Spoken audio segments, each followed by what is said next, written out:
دلوقتي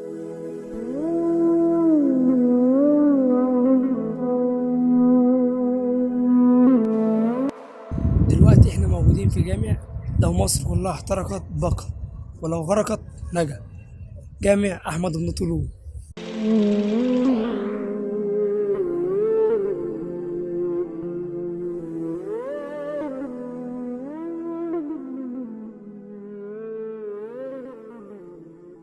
وتم الانتهاء من بناء الجامع سنة 265 هجريا، واللي بناه أحمد بن طولون هو مؤسس الدولة الطالونية، والجامع هو ثالث جامع اتبنى في مصر بعد جامع عمرو بن العاص وجامع العسكر، وبيعتبر الجامع هو أقدم جامع في مصر علشان احتفظ بحالته الأصلية بالمقارنة مع جامع عمرو بن العاص اللي حصل فيه إصلاحات غيرت شكله. وبيعتبر جامع أحمد بن طولون هو أول جامع معلق في مصر لأنه اتبنى على مكان عالي وكان اسمه زمان جبل يشوع. وعلى الرغم إن الجامع مساحته كبيرة وواسعة واتبنى بمبلغ 120 ألف دينار، بس الناس رفضت إنها تصلي فيه علشان كانوا فاكرين إنه بناه بفلوس حرام، لحد ما أحمد بن طولون طلع وخطف فيه وقال لهم عن المفاجأة اللي جاب بيها الفلوس. والمفاجأة إنه لقى كنز كبير من الذهب. ونيجي بقى نتكلم عن الجامع اللي بيتكون من صحن أوسط مكشوف وفيه ميضة في النص، ودي اللي كانوا بيتوضوا فيها، وحواليها 4 ظلالات أكبرها ظلة القبلة، وده زي أغلب الجوامع القديمة. بس المأذنة بقى ليها قصة لوحدها.